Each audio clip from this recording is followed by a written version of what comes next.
My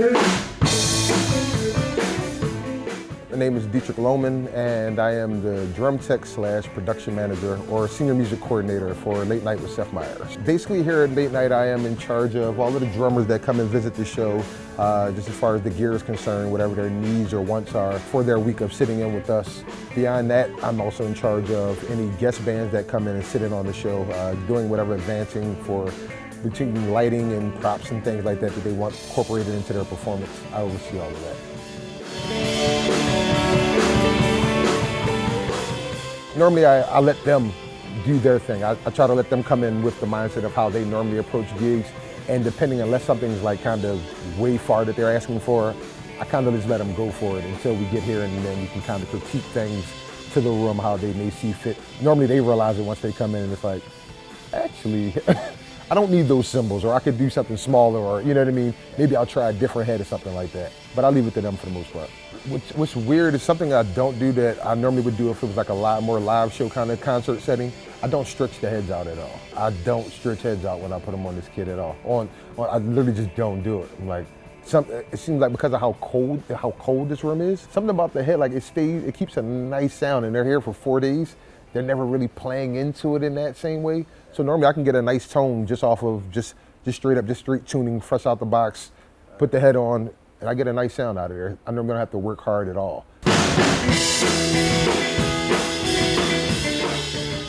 It was like somebody pulling like the curtain back on something that you've always thought about so much and wanted to know like really how it went down as far as like the drums were being made. Like, of course you get a drum set, you walk into a store, you buy it, it's sitting there, and it's like, okay, you get a drum set.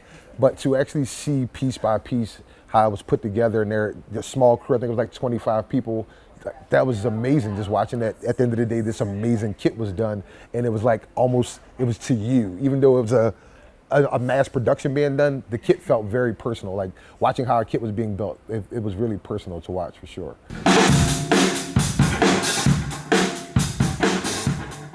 Honestly, fresh out the box, this thing sounded amazing. Like it really did. Like the kick, we did no work to it. Like literally just put the pad inside. I didn't even position the pad inside of it yet, but the kick was nice and solid. Like it was warm. It was everything I expected to be. Rack time, same thing. Like, and they were already just, doom, doom.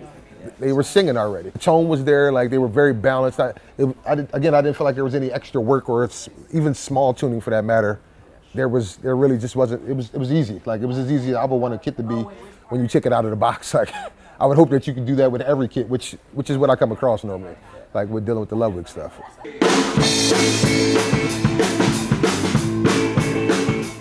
My favorite memories, I mean, there's a special thing I kind of with every drummer because they coming into a new world of theirs, you know what I mean? It's as much as it still is a new world for me to watch them walk into a new world and kind of, they're asking me little questions, and some of the people you look up to, drummers who I looked up to, and they're like, yo man, how should I approach this? And I'm looking at them like, what are you talking like? The way you've approached all of the gigs you've done for the last 40 years, like that makes everybody look up to you, like, you know what I mean? So it's really hard to say that there's one drummer or one thing that kind of stuck out as much, because it's really cool just to watch, you know, the different drummers come in and that mental space that they're in to try to like, you can see they're kind of nervous slightly into a new thing that they've never done before. And that's just cool. 1, 2, 3.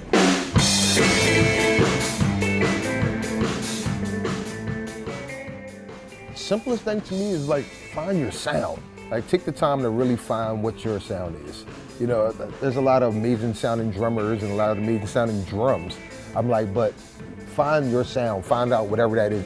It doesn't necessarily have to be one particular company as much as it is the drum in general, whatever that one drum might be that you like. If that's what your sound is, then let that be that. But I think the biggest thing is just finding your own sound. Take the time to learn your drums, like really learn like what your drums are capable of. Like I don't think every drum is capable to do anything, but there's drums that, like again, that tell to what your sound is and the capabilities of the higher range and the low ranges of different playing, and a drum set that fits in any genre of music. Like, cause you should be able to put a kit in the room, you can play any genre of music personally. I think that you can tune up a kit to sound like whatever you want them to. But once you know what your sound is and you've figured out like, okay, an 18-inch kick drum might just be your thing and you can make that work in any random setting. let that be that, but own it. Like, don't, you know what I mean? Don't be like, okay, well, I'm doing this big show, so let's go get 50 toms and, you know, I need 70 snare. Like, you don't need that. Like, necessarily, really don't need that at the end of the day. Like, it's really just having your sound, being a player of people and not just a player for yourself, where you're only like, I'm shining, I sound amazing. Like, yeah, but the band is doing what? And you're just now a loud noise in the midst of it, rather than being a core group that's playing together. I'm like, that. Like, it's a synergy for everybody. So it's like, find your thing and then figure out how your thing works into the larger picture of what's going on, which is one sound, like, for the whole entire performance.